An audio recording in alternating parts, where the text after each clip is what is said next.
Good morning, everybody. So glad to see so many excited and curious faces here in my alma mater, as well as yours as well. How many of you currently work or study at Aalto? Okay, quite many of you. And how many? Thank you. And how many of you are fellow alumni? Okay, cool.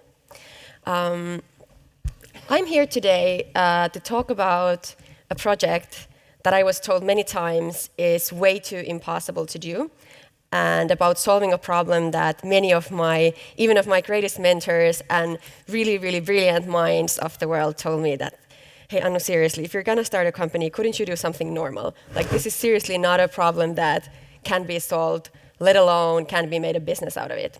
And they still might be right. But the last 18 months have been quite an adventure, and I've been asked to come here today to tell you a little bit about my passion to create better knowledge about how companies actually create value and how they actually impact the world around us. But I'm going to start today by telling you about a problem that wouldn't leave me alone, even though I tried for quite some time. So it started to bug me already in high school. All throughout my studies here in Otaniemi, I was thinking about this question when learning all the amazing technologies. I'm a total number geek myself, but I was always wondering, like, how can we really overcome this one question about how we allocate human and planetary resources to solve the biggest problems that humanity is facing, instead of just like fooling around with secondary problems. And the problem that I'm now dedicated to solving, and what I think is the root cause of this bigger phenomenon, is that I'm claiming that our way of measuring and understanding net value creation and impact of companies is outdated and is fitted for an economy that no longer exists. If we look at the metrics that we have in place today, a good metric is one that, and I know there are a lot of technologically advanced people in this room today, my fellow alumni, so some of you may share my love of numbers and metrics. So a good metric is one that people from different contexts and from different situations understand in the same way. And if we think of the metrics that are good, are really like great model citizens in the metrics world for companies today, we can look at, for example, revenue or profit, maybe a growth percentage, or maybe the share price. And these are really high-performing, excellent metrics, because whether we are looking at a mid-sized company from Kokkola, or a startup from South Korea, or a large industrial company from California, we all understand what these numbers mean and what they indicate. However, they are all about performance and tell us very little about what is actually achieved by the companies. As a consequence, we as humanity are really good at incrementally tweaking how we do things. So if we know that we are in point A and we know that we're going to point B, we are really good at coming up with more and more creative and beautiful and cheap and productive ways of going from A to B. And we're good at incrementally making that better, and that's great. However, we are not that good at really determining whether we are at point B and whether it is point A, and whether it is point B where we should be going. How does this really show up in real life? Before I started this project, I took a couple of months to make sure that I'm not having just a Scandinavian and Finnish bias in my thinking. I spent some time in the Silicon Valley trying to understand how the current scene of measuring impact and measuring value creation of companies works there. And I was looking at, in Silicon Valley, as many of you know, there is huge fight over the best doers. Companies really struggle and fight over the best cool kids graduating from Stanford who can code in 17 different languages and are super hardworking and ambitious. And they are willing to do almost anything to attract those people. So I was looking at the arguments that the companies use to get these people to join their company above all. And these are some of the ones that I found. One was that, hey, we attract the best people and we grow faster than others. Okay. We have all these great tools and toys for the people who join, and gadgets. We have really cool, sexy parties. Our culture is agile. It's a cool word, at least was like 10 years ago. Our customers love us, and we write really beautiful code. That's great. I mean, don't get me wrong. It is definitely better to do things well than to do them in a crappy way. But to do what? So I made quite a big claim in the beginning that our metrics are outdated. But as many of you know, we do have some really great metrics about impact. I'm sure practically every one of you has run at least into one or two of them in your work or your studies. And that is right. In the past couple of decades, we as humanity have actually gotten great leaps forward in terms of starting to measure impact aspects of companies. And the model citizen in this discussion is, or at least one of the model citizens in this discussion, is definitely the carbon footprint. That's a term no one in this room has probably been able to escape. And carbon footprint is actually a really, really great, massive actually set of submetrics, and globally tens or hundreds of thousands of experts have been working together to really develop our understanding of how much carbon does one company produce in its operations. That's absolutely great. However, it is still not quite enough to solve this problem that I'm talking about allocating our human and planetary resources in a smarter way to make sure that also our kids have a planet to live in and to ruin if they want. But if we now look at two companies, let's say that Tuula, you now have a company A, and then let's say that Susanna, you have a company B. And Tuula's company has a carbon footprint of X tons in some way that we have now defined to measure it. Great. And Susanna's company has a carbon footprint of 2x tons. Purely based on this information that we have of these two ladies' companies, we can say that, hey, Tuula, you win. Susanna, shame on you, bad company. And definitely if we were to make a decision about where to invest in, where to work, where to buy from, we'd definitely choose Tuula's company, which is obviously better. However, if we don't know what is actually the output of the companies of these two ladies, we have no idea in whose hands the resource is actually at better use. If we don't know what they do with the resource, if you don't know what the value that's being created with the resource is, this is hardly very useful for real decision making. Okay, but luckily we have corporate responsibility, which has in the recent years become a sort of stable and almost like a hygiene level function in great, successful Finnish companies and other companies as well. But Finnish companies, we can actually be really proud of our sustainability efforts, globally thinking. And that's great. Almost all companies beyond a certain size point have a CSR department, a leader, maybe she or he has a team as well, and let's say that they're publishing a sustainability report. This is all great progress. However, again, in order to solve the problem of us learning to allocate our human and planetary resources in a better way, this is quite not enough to do that. And here's why. First of all, the current discourse, and this is not just about the CSR function in companies, also the current discourse about impact that we have in the media, we as consumers, and also as investors, what we really talk about. And the first little handicap in the current discourse is that it's really concentrated on minimizing the minuses, the bad stuff. Let's say that there's, as a company, we say that we made a blacklist of suppliers that have been caught of doing naughty things. Maybe they've been somehow messing up with child labor or something really, really nasty, or they have been ended up on a list of, let's say, the top 100 GHG emission producers in Europe, and we no longer play with those guys.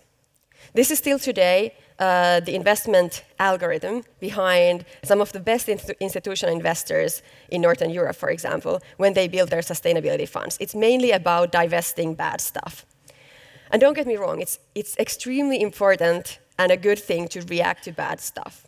But purely doing the minimizing the minuses, as all we mathematical people can understand in the room, we are still quite far from actually maximizing the outcome, because we don't take into account at all what the companies achieve. The second thing is that we are really confusing very big and very small things in a colorful, beautiful little mess. Let's say that as a mining company comes out and proudly says, we start to use recycled office paper. And at first you're like, that sounds good. I mean, recycled, at least to me, sounds better than not recycled or recyclable.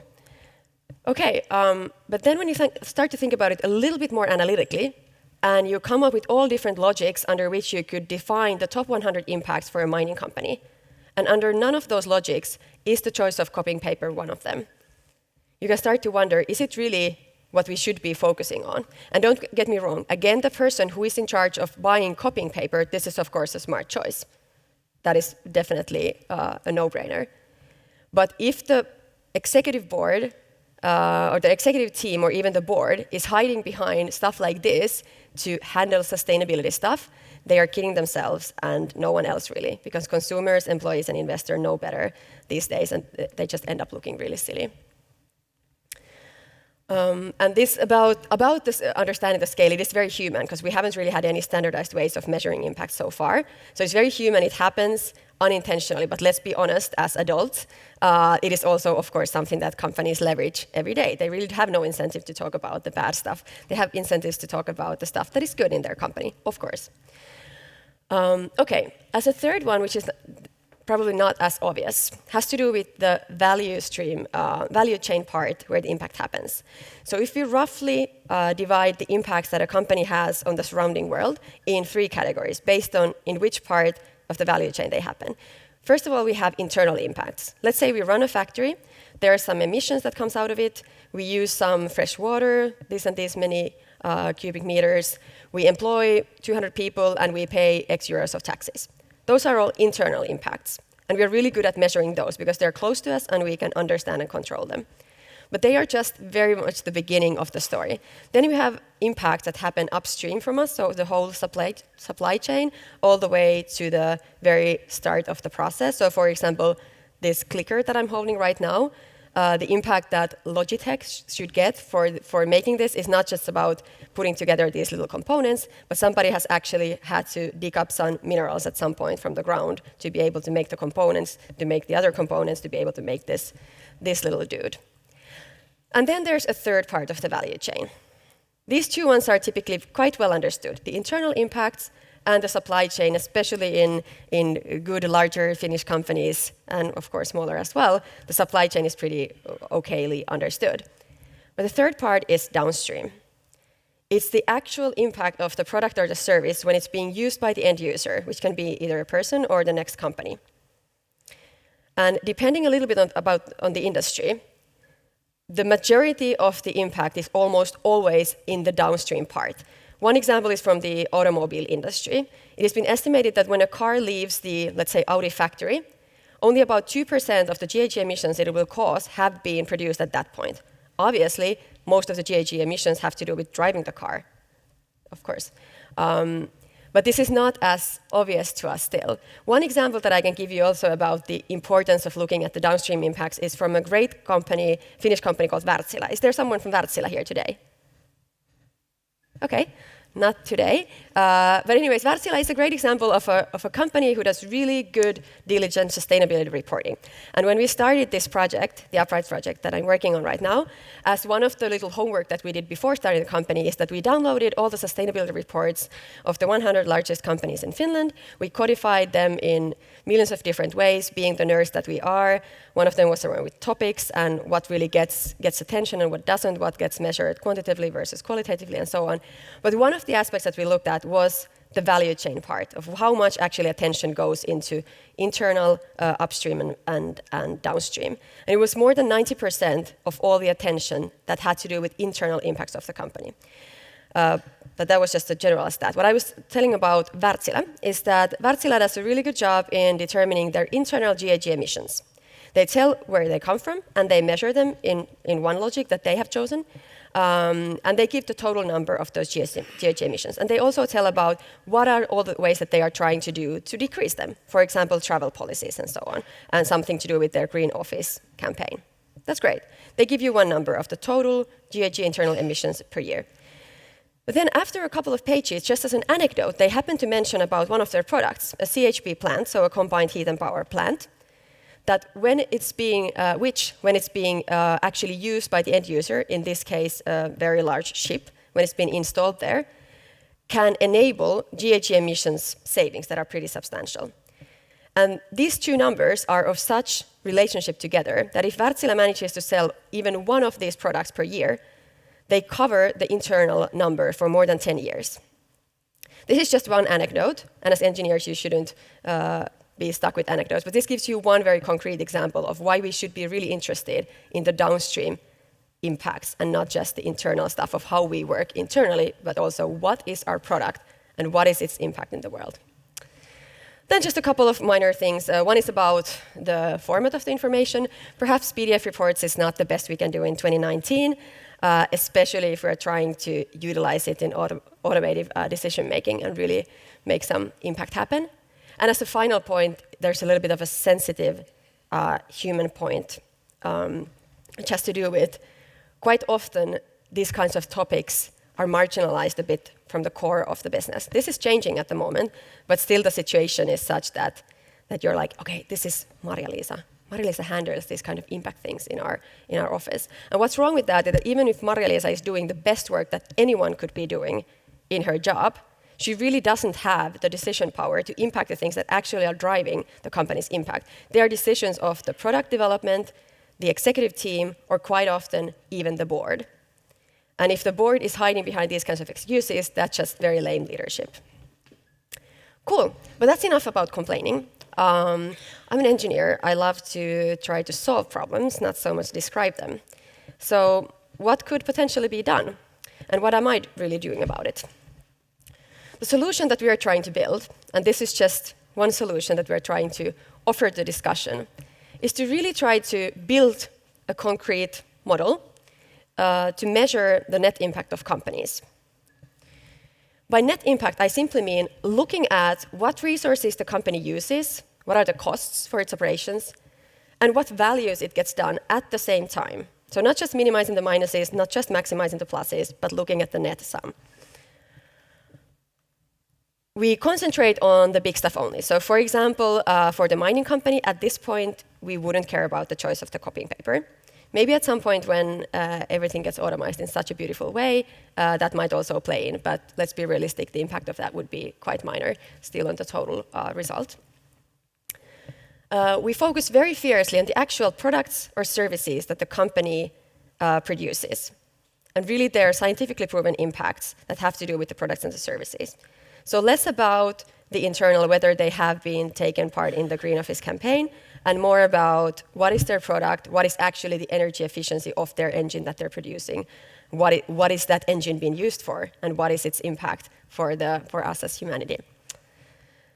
And as one really critical part is that we make the user not get away with outsourcing setting the values. So if we buy into, we humans love really like quick thinking and quick answers. So we love to see things like, these are the top 100 like bad or good companies in Finland or the US. We love to get these ratings and these really easy answers. Just one of the piece of news that caught my eye in the media and made really my brain hurt really badly was that there was like, these are the top 10 most sustainable brands in Finland. They had been asking about B2C brands like, hey, in the street from people like, hey, do you think that Valio is more responsible than Fazer?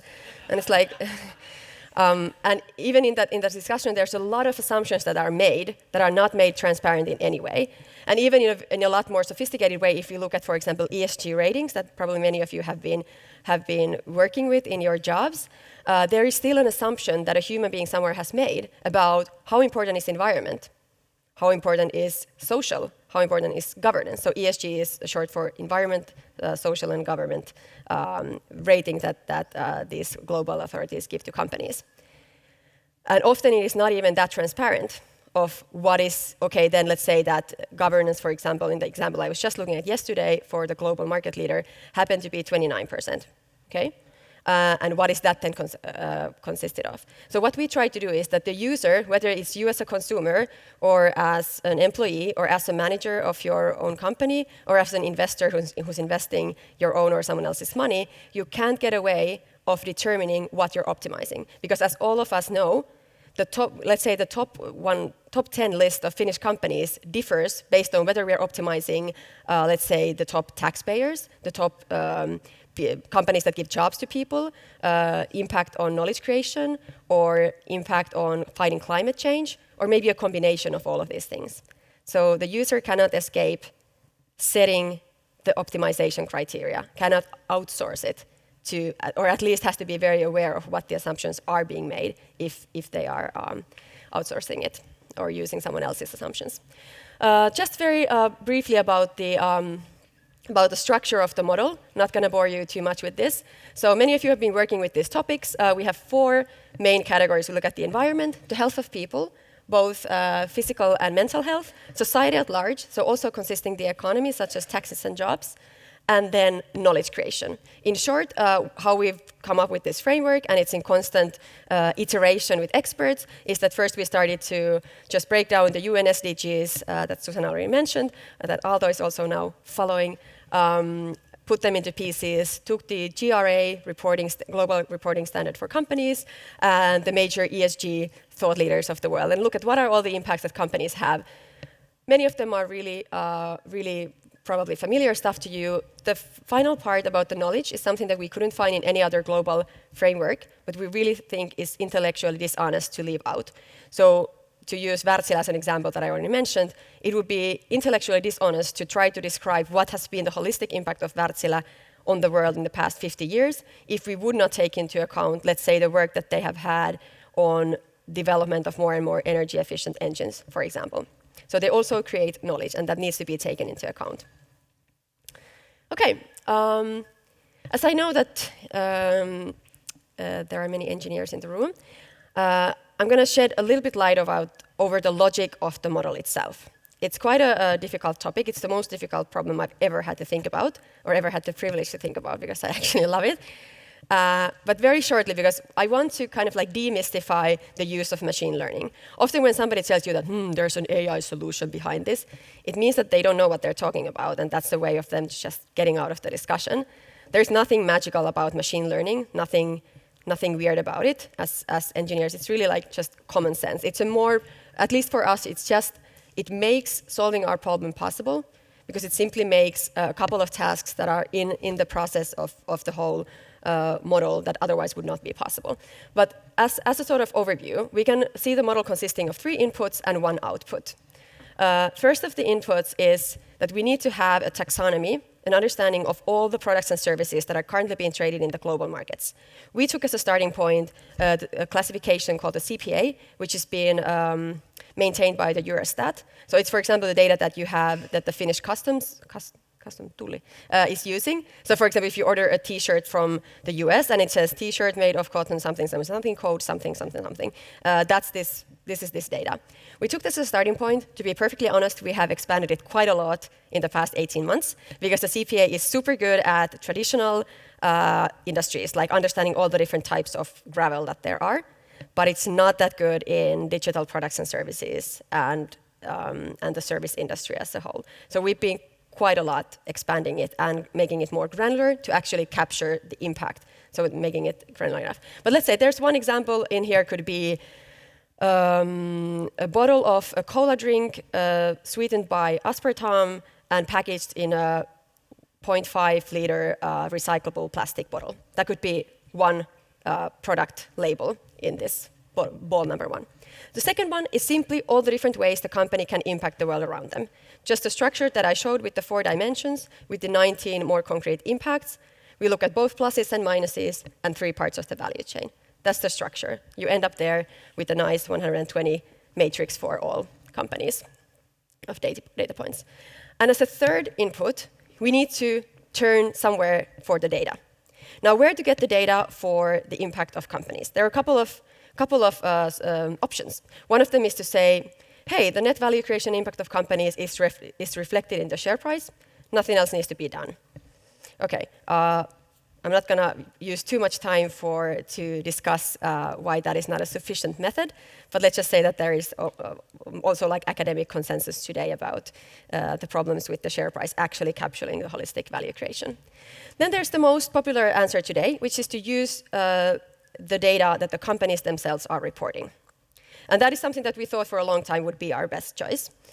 A couple of reasons why we didn't go that way. One of them is we really don't think this thing is going to be changed by putting more reporting efforts on the companies. Already companies that we interviewed, about 100 of the Finnish largest companies before starting this, said that they are already drowning in this reporting effort. Secondly, it shouldn't be a question of the resources that a company uses. We shouldn't just say that, let's say, for example, British American Tobacco is getting a pretty good ratings from the global ESG rating agencies today. Why? Because they're using a whole lot of energy in answering all of these things like, do you have a job security committee that convenes at least 8 times a year? It's more about the compliance, and we shouldn't let that get in the way of, let's say, a sewer business in Kokkola that has 4 people and none of them have any time to do reporting like this. If their net impact makes sense, they should get a good score. And thirdly, there's a big problem with the comparability of the numbers of the qualitative data that companies are reporting. And also, of course, a little bit of a bias to be really reporting on all the things that are not that great in your company. So we turned to science. We thought science deserves a bigger role in this discussion. So right now we are using a database of 130 million scientific articles called the Core. It's a British project. If you haven't heard about it, I recommend you check it out. It's the largest database for open access database for scientific publications in the world. If you're wondering if 135 million is that a lot or a little, the global corpus of academic publications has been estimated to be around 240. So it's a bit more than half of that, which I think is a good start. So what we do, we take one product from ball number 1. Let's say we take that cola drink. Then we take one impact from this structure. Let's say we take the GHG emissions, and we ask the database of 135. This is an old slide saying just 80. Core has updated since. We ask, what do you know about the impact of this cola drink sweetened with aspartame packaged in this 0.5-liter recyclable plastic bottle? What do you know about its impact on these GHG emissions? Does it increase it, decrease it, or did this study just happen to mention these 2 things but didn't actually study the causality between these 2 objects? And this is where our neural network solution comes in. So the core of our IP, why we've actually been able to do this, is that we've managed to teach a machine, a neural network, to understand causalities between 2 objects in natural language. For a long time, as many of you know, we've been able to do simple processing of natural language with just spotting words and so on. But this is the point at which, what our solution really can do is understand and classify causal relationships. That's how this is even made possible. And for that, we first did a quite heavy human effort exercise of doing a training data set of more than 33,000 scientific articles that we manually labeled before being able to use that as training data for the neural network. When we do this as many times as there are combinations between impacts and products, what we end up is an automated net impact profile for all the companies and services currently traded in the global markets. When we add those up, we get companies, and when we add those up, we get industries, funds, portfolios, countries, cities, whatever it is that people want to be looking at.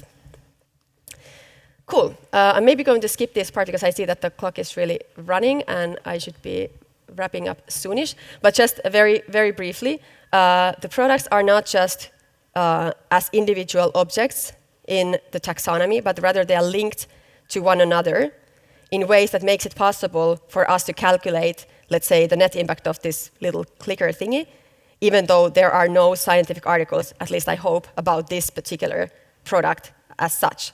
But there are articles about products that this thing is consisted of. So, for example, this plastic, this rubber, this metal parts, and this tape thing, whatever this is. And also about what is this being used for. So to enable audiovisual presentations, for example, and also what kind of product families this belongs to. This is just an example output of the model. So right now, what we're mainly working with institutional investors that want to get better data of their investments. This is an example of a fund where the fund manager wanted to understand what are the main drivers of GHG emissions. So one of their goals was to fight climate change more actively. What kind of changes should they do to their portfolio to make that happen? And they wanted to play around, and they're using our tool for that. I want to leave you today with a thought that the rules of business are changing. We used to live in a world where a good entrepreneur was such that, okay, so this is where the profit points at, and this is where my impact points at. For example, I know that this kind of dolphin energy is a bit more expensive, but I'm such a good entrepreneur, I'm such a good person, that I buy it anyways. It's extra OPEX for me, and it points in the opposite direction of my profit, but I do it anyways because I'm a good person. First you make some money, then you use some of it for doing good. This is no longer going to fly. I claim that in the next 5 to 10 years, the companies that will actually be able to make it in the global competition, will actually become the winners of the global games, are companies that have been able to align their net positive impact and their profit to point in the same direction. They are building a product or a service that makes sense. This is not just about producing hemp bags or hugging trees. It's about normal, non-sexy things. A good example of a very common sense net positive company is, I already mentioned about sewer systems. Building a sewer system somewhere. Use some resources. Somebody might be saying, ooh, bad stuff, negative, because it's like physical production. But if you look at what comes out of it, as a consequence, our 2-year-old kids in Vantaa don't die of diarrhea diseases because our poo isn't like laying all over the streets. That makes a lot of sense for us to use that energy and to use that materials to build the sewer systems. Can that all be same said about some of the other solutions we're building? That's the question we're asking. That's what we're trying to accelerate with our project. Thank you so much for listening.